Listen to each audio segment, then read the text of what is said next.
Prince Charles and Prince William have met with world leaders in Glasgow during the COP26 Climate Change Summit. The Prince of Wales and his son have taken on more work during the conference after Queen Elizabeth II was forced to miss it due to doctors' advice. Now, Prince Harry has made sure he is part of the climate change plan after welcoming delegates of the Centre for Compassion and Altruism Research and Education, CCARE, into a conversation about climate change. CCARE tweeted, Prince Harry, the Duke of Sussex, welcomed Realising a Compassionate Planet delegates to a conversation related to climate health and mental health, facilitated by Dr. James Doty. Over the years, the Duke of Sussex has launched a number of initiatives tackling the climate crisis, and has previously described it as one of the world's two most pressing issues. Richard Eden claimed the 37-year-old prince and his wife Meghan Markle would have hated not being present at COP26 due to the high-profile platform it offers.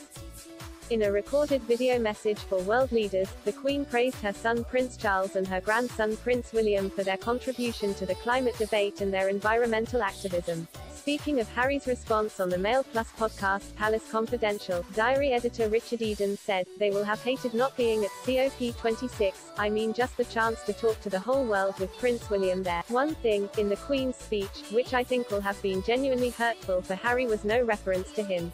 The Queen talked about how her husband's environmental concerns were being built on by his son Prince Charles and his grandson Prince William. No mention of Harry, even though the environment is something that he's felt very strongly about through the years, has spoken about, and he's even launched initiatives like Travelist to try and do something for the environment. So I think that will have been hard for him." The 95-year-old monarch was originally due to attend the COP26 summit in Glasgow but was forced to regretfully cancel her trip after receiving medical advice to remain in Windsor. Instead, a recorded video message was played to assembled delegates at an evening reception on November 1. Both the Prince of Wales and the Duke of Cambridge, alongside their two wives, were in attendance and had been photographed with world leaders such as US President Joe Biden and German Chancellor Angela Merkel.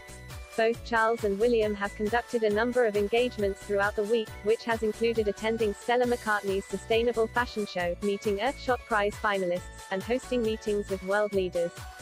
The Duke of Sussex is also a passionate advocate for sustainability and the environment and has given several speeches on the matter both during his royal career and post-Megxit. During an interview with Oprah Winfrey for the Apple TV Plus series The Me You Can't See, he said, "With kids growing up in today's world, pretty depressing, right? Depending on where you live, your home country is either on fire, it's either underwater, houses or forests are being flattened." He also called for a post-COVID reckoning moment for people to start tackling the climate crisis, which he linked to mental health. The Prince is also president of Africa Parks, a conservation group that works to protect natural wildlife and ecosystems in Africa's national parks. Harry and Meghan have previously come under criticism for their use of private jets. In the summer of 2019, they took 4 private jets in the space of 11 days, which included visiting Elton John's home in the south of France. The Prince has defended these trips, saying that he flies commercial 99% of the time and launched his own sustainable travel company, Travelist.